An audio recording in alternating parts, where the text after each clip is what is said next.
Students, आपके अपने YouTube channel deep study में आपका स्वागत है। फ्रेंड्स, आज के इस वीडियो में हम बात करेंगे क्लास 9 के साइंस सब्जेक्ट के अध्याय 4 परमाणु की संरचना इस चैप्टर के अति लघु प्रश्नोत्तर के बारे में। हम लोग चैप्टर 3 तक क्वेश्चन आंसर कंप्लीट कर चुके हैं, तो आज के इस वीडियो में हम चैप्टर 4 स्टार्ट करेंगे। हमारा फर्स्ट क्वेश्चन है, परमाणु के नाभिक की खोज किसने की? आंसर में हम लिखेंगे लॉर्ड रदरफोर्ड। सेकेंड नंबर है, किसी परमाणु के मूलभूत कणों और परमाणु के नाम क्या हैं? आंसर में हम लिखेंगे परमाणु के मूलभूत कणों के नाम प्रोटॉन, इलेक्ट्रॉन तथा न्यूट्रॉन है। फिर परमाणु क्या क्या से मिलकर बना होता है? प्रोटॉन, इलेक्ट्रॉन और न्यूट्रॉन से मिलकर बना होता है, तो इसी को हम आंसर में लिखेंगे। क्वेश्चन नंबर 3 है, पदार्थों का परमाणुविक सिद्धांत का प्रतिपादन किसने किया? उत्तर में हम लिखेंगे जॉन डाल्टन। क्वेश्चन नंबर 4 है, रेडियो एक्टिविटी की खोज किसने की? आंसर में हम लिखेंगे हेनरी बेकेरल। क्वेश्चन नंबर 5 है, उस वैज्ञानिक का नाम लिखिए जिसने रेडियो एक्टिविटी की परिघटना की खोज की। आंसर में हम लिखेंगे हेनरी बेकेरल। क्वेश्चन नंबर 6 है, किसी इलेक्ट्रॉन का निरपेक्ष द्रव्यमान तथा निरपेक्ष आवेश कितना होता है? आंसर में हम लिखेंगे इलेक्ट्रॉन का निरपेक्ष द्रव्यमान बराबर 9.109 गुना 10 का पावर -31 kg। सेकेंड नंबर में क्या है? इलेक्ट्रॉन का निरपेक्ष आवेश बराबर 1.602 गुना 10 का पावर -19 कूलोम। क्वेश्चन नंबर 7 है, इलेक्ट्रॉन के आवेश के मान का निश्चय किसने किया? उत्तर में हम लिखेंगे रॉबर्ट ए मिलिकन ने। क्वेश्चन नंबर 8 है, इलेक्ट्रॉन का आविष्कार किसने किया? उत्तर में हम लिखेंगे जे टॉमसन। क्वेश्चन नंबर 9 है, प्रोटॉन का आविष्कार किसने किया? उत्तर में हम लिखेंगे ई गोल्डस्टीन। क्वेश्चन नंबर 10 है, न्यूट्रॉन का आविष्कार कब और किसने किया? उत्तर में हम लिखेंगे 1932 ईस्वी में जेम्स चैडविक ने न्यूट्रॉन का आविष्कार किया। क्वेश्चन नंबर 11 है, एनोड किरण किस प्रकार के कणों से बनी है? उत्तर में हम लिखेंगे प्रोटॉन से, उसमें पॉजिटिव चार्ज होता है। जो एनोड किरण होता है उसमें पॉजिटिव चार्ज होता है। क्वेश्चन नंबर 12 है, इलेक्ट्रॉन पर आवेश का मान बताएं। उत्तर में हम लिखेंगे 1.6 × 10⁻⁻19 कूलोम। क्वेश्चन नंबर 13 है, इलेक्ट्रॉन पर आवेश की प्रकृति क्या होती है? उत्तर में हम लिखेंगे इलेक्ट्रॉन पर आवेश की प्रकृति ऋणात्मक होती है। हम जानते हैं कि इलेक्ट्रॉन में नेगेटिव चार्ज होता है, तो नेगेटिव चार्ज को हम क्या बोलते हैं? ऋणात्मक। क्वेश्चन नंबर 14 है, न्यूट्रॉन के अस्तित्व को किसने प्रस्तावित किया? आंसर में हम लिखेंगे रदरफोर्ड ने। क्वेश्चन नंबर 15 है, प्रायोगिक रूप से न्यूट्रॉन की खोज किसने की? जेम्स चैडविक ने। सिर्फ प्रस्तावित किसने किया था? रदरफोर्ड ने। और खोज किसने किया था? जेम्स चैडविक ने। क्वेश्चन नंबर 16 है, सर्वप्रथम इलेक्ट्रॉन के आवेश को किसने मापा था? आंसर में हम लिखेंगे रॉबर्ट ए मिल्केन ने।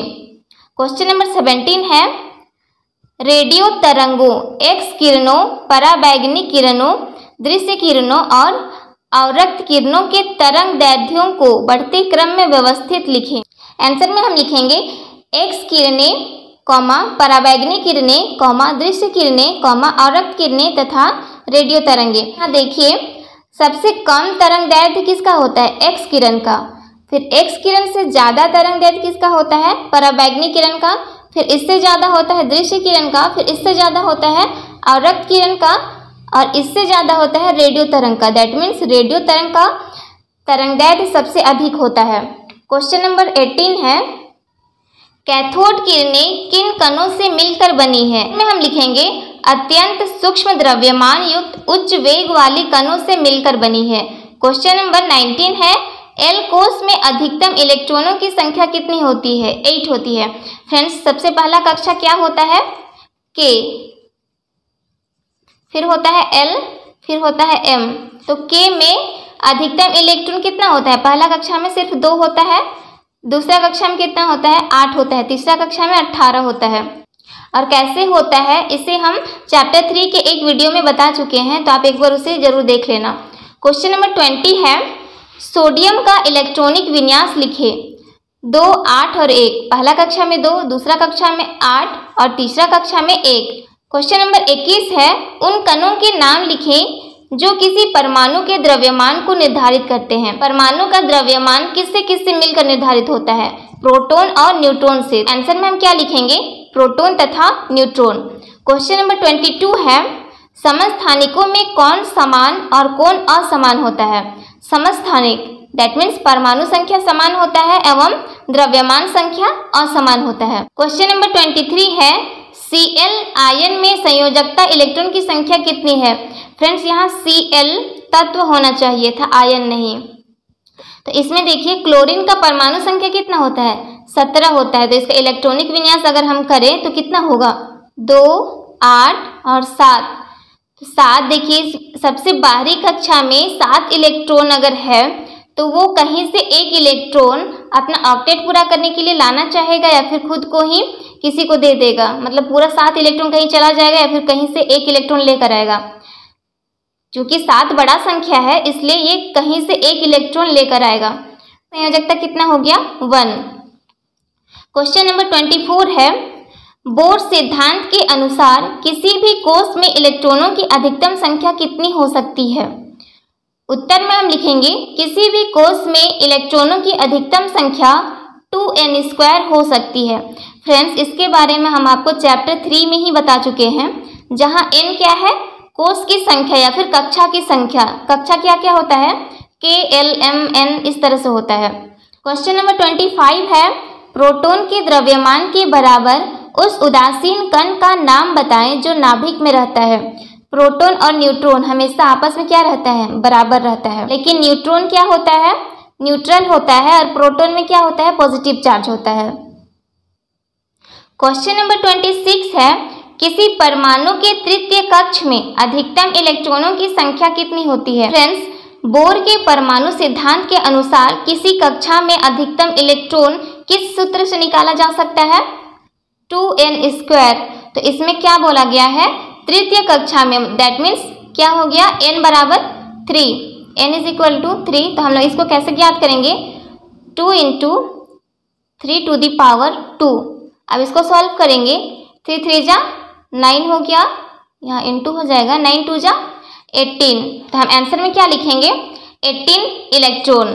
क्वेश्चन नंबर 27 है, किसी तत्व की परमाणु संख्या 16 है, इसकी संयोजकता क्या होगी? इलेक्ट्रॉनिक विन्यास देखिए 2 8 6। पहला कक्षा में 2 होता है, दूसरा कक्षा में अधिकतम इलेक्ट्रॉन 8 होता है, दोनों अपना ऑक्टेट पूरा कर लिया। अब तीसरा कक्षा में सिर्फ 6 है, ये अपना ऑक्टेट पूरा नहीं किया है। तो इसमें कितना इलेक्ट्रॉन का आवश्यकता है? 2 इलेक्ट्रॉन। तो जितना इलेक्ट्रॉन का आवश्यकता है या फिर वो जितना इलेक्ट्रॉन किसी को दे सकता है उसे हम क्या कहते हैं? संयोजकता कहते हैं। तो संयोजकता हम कैसे निकालेंगे? Octet means 8 electron. तो 8 में से क्या घटाएंगे? 6 घटाएंगे तो कितना आ गया? 2। तो इसका संयोजकता कितना हो गया? 2। क्वेश्चन नंबर 28 है, हाइड्रोजन में कितने समस्थानिक हैं? आंसर में हम लिखेंगे 3 समस्थानिक हैं। समस्थानिक दैट मीन्स परमाणु संख्या समान होता है लेकिन परमाणु द्रव्यमान या फिर परमाणु भार जो होता है वो अलग अलग होता है। देखिए यहाँ हाइड्रोजन, इसका परमाणु संख्या 1 है लेकिन इसका परमाणु द्रव्यमान यहाँ 1 है, और यहाँ इस हाइड्रोजन में परमाणु संख्या 1 है, परमाणु द्रव्यमान कितना है? 2। इस हाइड्रोजन में परमाणु संख्या 1 है और परमाणु द्रव्यमान कितना है? 3। क्वेश्चन नंबर 29 है, समभारिक नाभिकों का एक उदाहरण दे। कैल्शियम जिसका परमाणु संख्या 20 है और परमाणु द्रव्यमान कितना है? 40। आर्गन जिसका परमाणु संख्या 18 है और परमाणु द्रव्यमान कितना है? 40। फ्रेंड्स यहाँ आप एक चीज नोटिस कीजिए, यहाँ परमाणु द्रव्यमान दोनों का सेम है, परमाणु संख्या अलग अलग है लेकिन परमाणु द्रव्यमान क्या है? सेम है। तो इसे ही हम समभारिक कहते हैं। तो ये इसका उदाहरण हो गया। क्वेश्चन नंबर 30 है, यूरेनियम के 2 समस्थानिक लिखे। आंसर में हम लिखेंगे U जिसका परमाणु संख्या 92 होता है और परमाणु द्रव्यमान 235 होता है। U जिसका परमाणु संख्या 92 होता है लेकिन परमाणु द्रव्यमान 238 होता है। तो ये इसका समस्थानिक है। क्वेश्चन नंबर 31 है, किसी तत्व के समस्थानिकों में किसमें समानता है? प्रोटॉन तथा इलेक्ट्रॉन की संख्या समान होती है। देखिए इसमें समस्थानिक कौन कौन सा कंडीशन में होता है? जब प्रोटॉन और इलेक्ट्रॉन का संख्या क्या हो जाता है? सेम हो जाता है। क्वेश्चन नंबर 32 है, हाइड्रोजन परमाणु में कौन सा कण नहीं होता है? न्यूट्रॉन नहीं होता है उसमें। ये चीज हमेशा याद रखिएगा। क्वेश्चन नंबर 33 है, उस समस्थानिक का नाम बताएं जिसका उपयोग घेघा रोग के इलाज में किया जाता है। तो आप लोग ये चीज तो जानते ही हैं, तो हम आंसर में क्या लिखेंगे? आयोडीन। तो फ्रेंड्स, उम्मीद है आपको ये वीडियो पसंद भी आया होगा और समझ में भी आया होगा। तो प्लीज़ आप वीडियो को लाइक कीजिए और चैनल को सब्सक्राइब कीजिए और साथ में बेल आइकन भी प्रेस कर दीजिए ताकि मैं जब भी वीडियो अपलोड करूं आपके पास सबसे पहले नोटिफिकेशन पहुंच जाए। Thank you.